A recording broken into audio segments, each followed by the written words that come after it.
most audit committees, what used to be audit committees are nowadays audit and risk committees.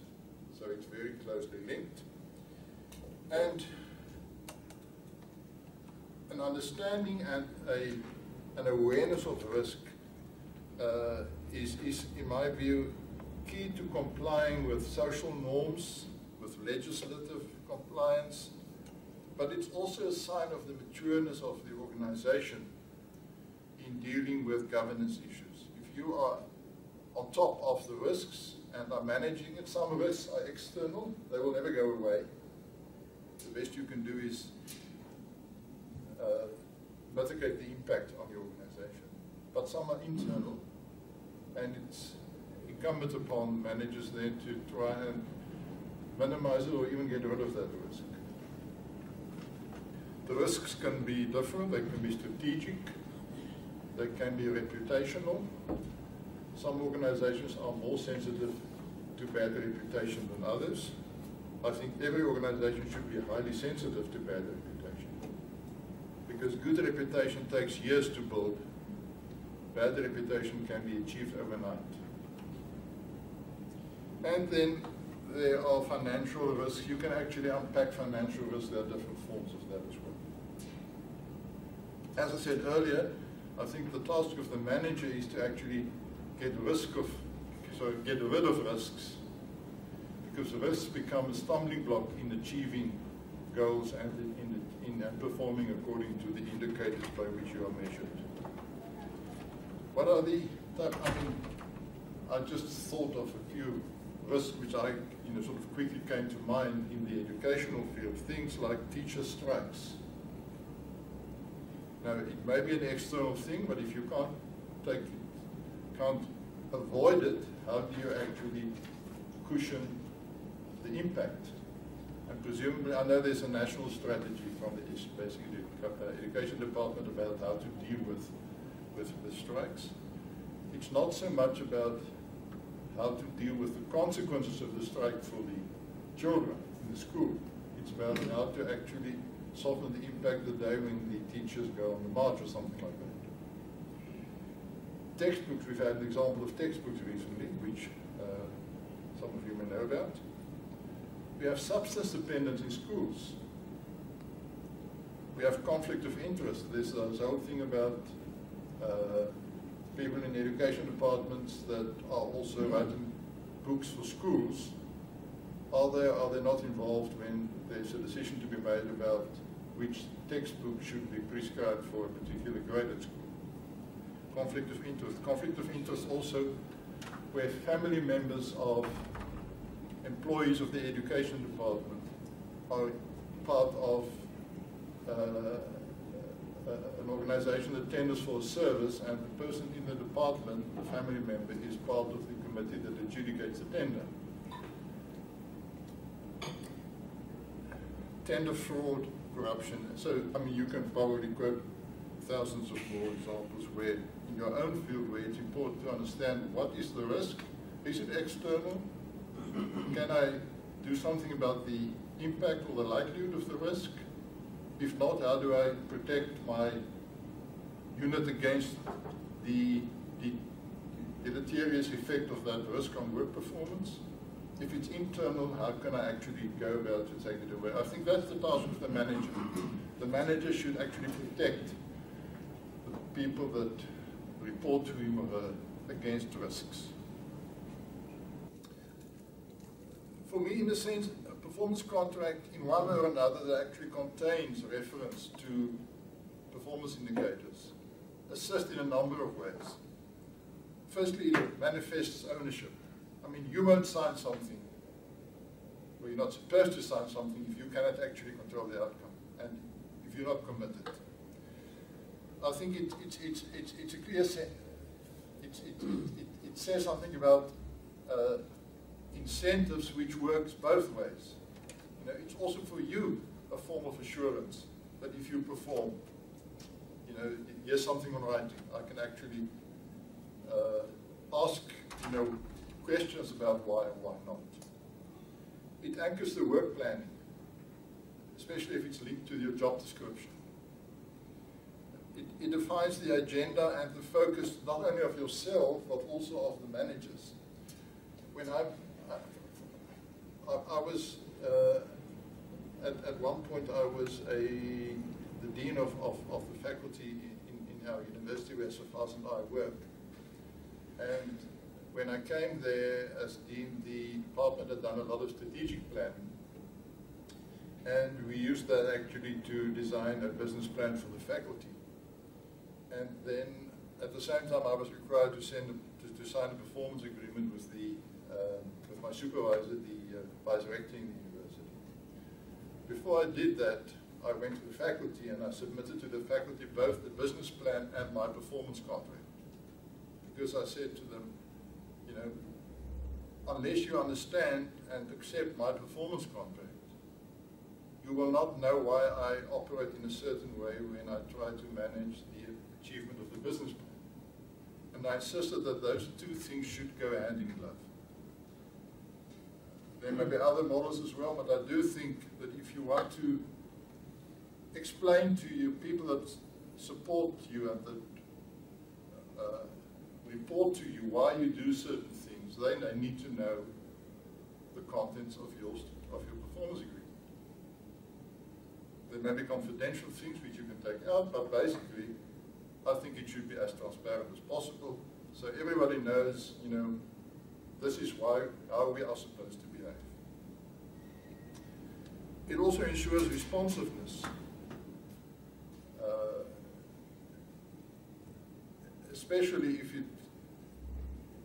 gives recognition to the fact that when major changes occur in the environment, there's a reason to revise the contract. So it makes the whole manager-managed relationship for me much more explicit and much more clear. And it becomes then reference points for your accountability. You know what you have to account for. When you appear before, you know, the standing committee or joint portfolio committee, this is your responsibility, this was what I'm supposed to be accounted for, and I am prepared to stand up for that. It helps in career planning, self-development, it gives context to your leadership in the organization, and it helps in your relationship and communication with stakeholders, media, and the public in general. Coming back to the very first slides that we showed, this actually closes the circle, which brings one back to the transparent and accountability phase of government towards the public, which is part of this whole thing of transparency and accountability. And each of us is a role player in that process.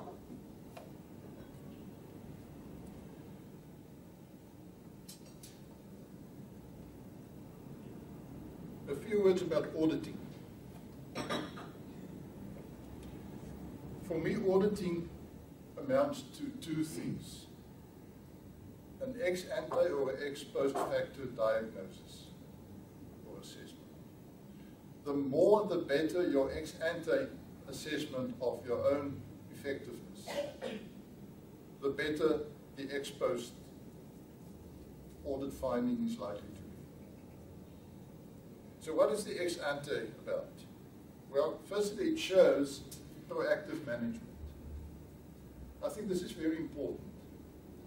You see, you can approach this by two things. Something is wrong in my organization or in my unit. How do I deal with it?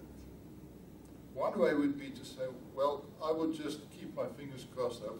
Nobody will find it out. Maybe even the Auditor General won't find it out. Then sure, I can actually can have the relief afterwards.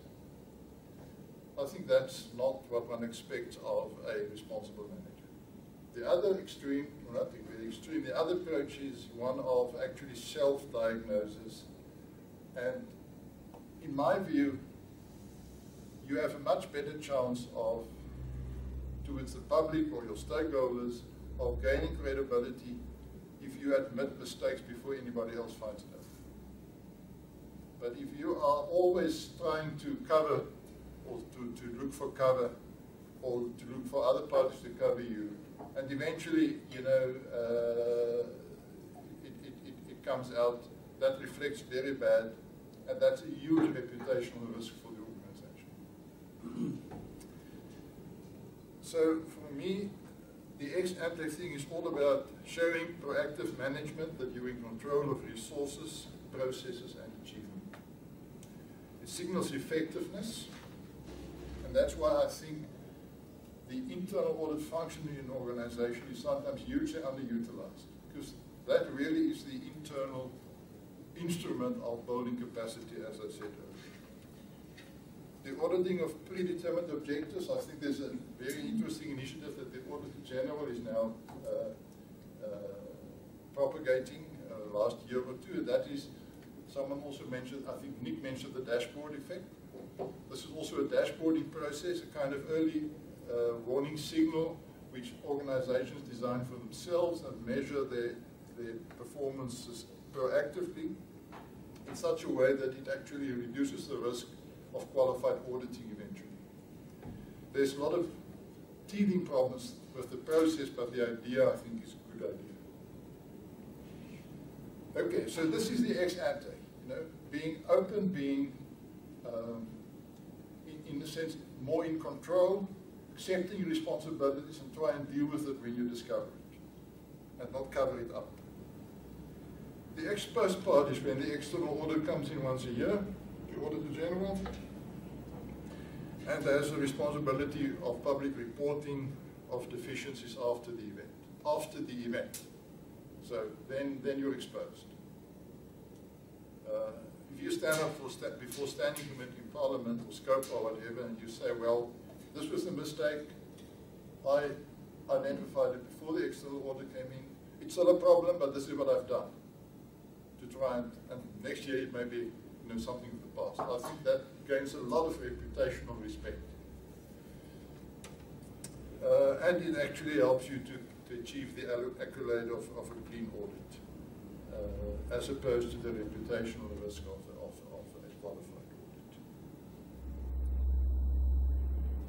What does the Auditor General do when auditing performance of predetermined objectives? It asks questions about the usefulness of information. And if you look at these components carefully, you will see that they link up also with the requirements or the prerequisites that we identified earlier for indicators to be useful managerial tools. So it's about presentation. So what it does there, it actually adjudicates the extent to which your reports of achievements matched the predetermined objectives and whether they were in line with the guidelines from the National Treasury about this. Consistency, measurability, and relevance.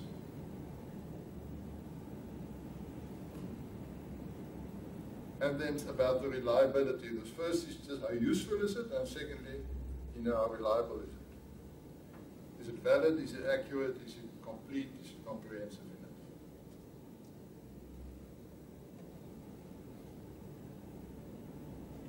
So, whatever you do with regard to indicators, link up with this process of auditing. And the better your performance and the management of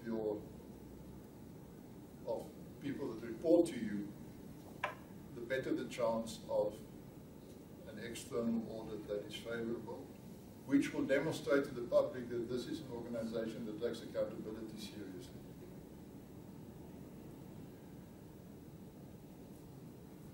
Just finally, few unintended or undesirable consequences of management by way of indicators. And we've touched on some of these.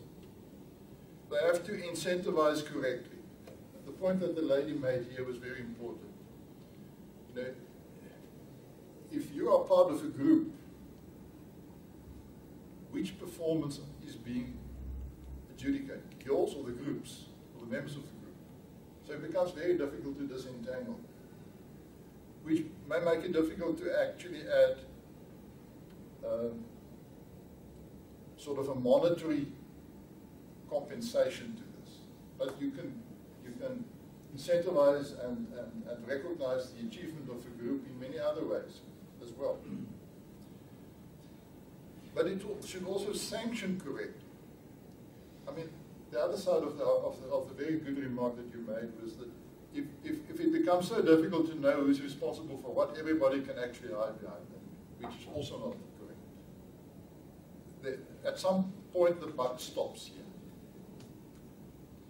If indicators do not underpin the strategic goals, they become a mechanistic exercise. Sorry, in the slide printout you may have the word mechanical. I think the correct word should be mechanistic. Mechanical can also be non-mechanistic. So it can be too, and it's just something that you do to get rid of this thing. You know, nobody worries about this. The only thing that is important is I can tick off that I completed this form. But that's wasting time. There's also the problem that if indicators are too rigidly pursued, they become goals in their own right. If I have to tick off a certain thing and this actually sort of, becomes the whole sort of rationale for my existence, especially if it's not particularly relevant. I can always stand up and say, well, I did this, but it doesn't tell us much about what happened to the organization and whether the overall goals are achieved. And there are things which you cannot quantify. Like the cultivation of good relationships between your staff, or high standards of work ethic. If there's a trade-off, of actually making sure that everybody is in school every day, and whether, there's a certain work ethic that distinguishes that school from another school, for me the choice is obvious. It's about the work ethic in the first place. Of course, the one doesn't go without the other. And these sort of things especially are, the downside, the negative part of managing by indicators are actually aggravated when indicators are becoming too mechanistic. So we've actually discussed that a bit. So this is the question I think that I just put there for all of us to ask all the time. I want to conclude with what I would like to call the indicator game. But it's not the game in the positive sense of the word, it's the game in the negative sense of the word. There's an old saying, if you strangle a statistic long enough, it will confess. I think you can say the same for an indicator. And indicators lend themselves to be manipulated. So honesty is very important. I hypothetically think of an example. If you have to report once a year about attendance of school pupils on a particular day, you can manipulate this by announcing 3 weeks before the time and every day before that day, listen kids, you must be in school on that day because we're going to count you for this report that we want to submit. It will be a self-fulfilling achievement, but it will tell you nothing about the effectiveness of attendance in school. So you have to be honest about indicators. Otherwise you're playing a game, which is to nobody's benefit. The last point, which I would say with us, you are number one, is you can always define an indicator which shows you are the best. When I was part of the process of actually gaining many years ago, the first international credit rating of South Africa, you would have noticed that we've been downgraded by the credit rating agencies in the last 2 weeks. The first downgrades, in almost 20 years, which to a large extent is part of the reputation building of credit agencies because they had it wrong, prior to the international financial crisis. But be that as it may, this is about, the credit rating game is about indicators par excellence. And I discovered at the time, got a sort of funny feeling, that if you want to be number one, you must just look for the right credit rating agency. Somewhere there will be one that will rate you in a way that you will come up as number one. Let me give you this example. So far as may know the name, there was,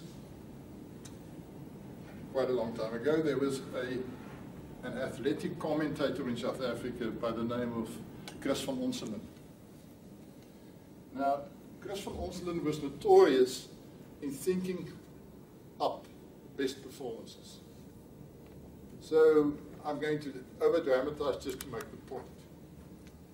You wouldn't have said this, but I'm going to attribute this to the sort of thing that he would come up with. There would be an athletic competition one evening on Pillage, which was the name at the time, stadium in Pretoria, and he would do the broadcasting of the 400 meters for ladies.